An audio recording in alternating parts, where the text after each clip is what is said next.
జై శ్రీమన్నారాయణ. మీరు గృహాలు కట్టేసి కంప్లీట్ అయిన తర్వాత చేసే మిస్టేక్స్ ఏంటి? అందరం మనం చూస్తూ ఉంటాం. ఇల్లు కట్టేటప్పుడు బాత్రూమ్ ఉంటుంది, ఇల్లు తీసిన తర్వాత బాత్రూమ్ తిట్ల, ఇల్లు కట్టేసిన తర్వాత బాత్రూమ్ తిట్ల, ఇల్లు కట్టకముందు బాత్రూమ్ ఉంటుంది, ఒకటి కడతారు వర్కర్స్ కోసం, అది ఇల్లు అయిపోయిన తర్వాత మనం తొలగించట్లేదు. అది చాలా చాలా ఇబ్బందిగా ఉంటుంది. కొన్ని అసలు చిన్న చిన్న స్థలాలు అయితే మరీ ఎక్కువ ఎర్రర్స్ వచ్చి తద్వారా అద్దెకుండే వాళ్ళకి కావచ్చు, ఓనర్స్కి మిస్టేక్ అవుతుంది. ఇక్కడ చూడండి, ఇది ఒక బాత్రూము, ఇల్లు మొదలెట్టే ముందు కట్టారు వీళ్ళు, వర్కర్స్కి ఉండాలంటే ఇక్కడ సిటీలో ప్రాబ్లం అవుతుంది అని చెప్పేసి. అర్థమవుతుందా? ఇల్లు కట్టకముందు మొదలు పెట్టారు. ఇప్పుడు ఇల్లు కూడా కంప్లీట్ అయింది, చివరికి దీన్ని ఇంకా తీయాలి. ఇది ఈ బాత్రూమ్ కనుక జాగ్రత్తగా గమనిస్తే సగం సగం ఉంది, చూసారా లేదో? ఇట్లా ఇంటికి ముందు సగము వెనక సగము.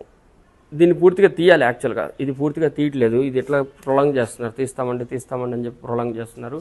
సో ఈ విధంగా కాకుండా ఇది వీలైనంత తొందరగా తీసేసేయాలి. అసలు మొదలెట్టంగానే తీసేయాలి, పిల్లర్లు పడంగానే. వేరే చోట వేసుకుంటాం, లేదంటే ఇన్సైడ్ అన్న తీసుకుంటాము. కాబట్టి గృహ నిర్మాణాలలో మనం వర్కర్స్ కోసంగా కట్టిన బాత్రూమ్లు ఇల్లు కంప్లీట్ అయిన తర్వాత తొందరగా తీసివేయడం మంచిది, లేకపోతే చాలా చాలా ఇబ్బందులు రావటం జరుగుతుంది. జై శ్రీమన్నారాయణ. సుదర్శన వాణి పరిపూర్ణ వాస్తు యూట్యూబ్ ఛానల్ వీడియోస్ చాలామంది మాకు నోటిఫికేషన్ రావట్లేదు అంటున్నారు.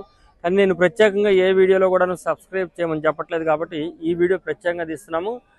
మన సుదర్శనవాణి ఛానల్ని యూట్యూబ్లో కానీ, ఇన్స్టాలో కానీ, ఫేస్బుక్లో కానీ ఫాలో అవ్వటం కానీ, సబ్స్క్రైబ్ చేయటం కానీ చేస్తూ అందరికీ కూడా ఫార్వర్డ్ చేస్తుంటే మన సుదర్శనవాణి ద్వారా వచ్చే వాస్తు వీడియోలు అందరికీ కూడాను అందజేసే అవకాశం ఉంటుంది. మనం నియమాలు పాటించడమే కాదు, మంచి మంచి వీడియోలు అన్నీ కూడాను మనం ఇతరులకు కూడా ఫార్వర్డ్ చేద్దాము. జై శ్రీమన్నారాయణ.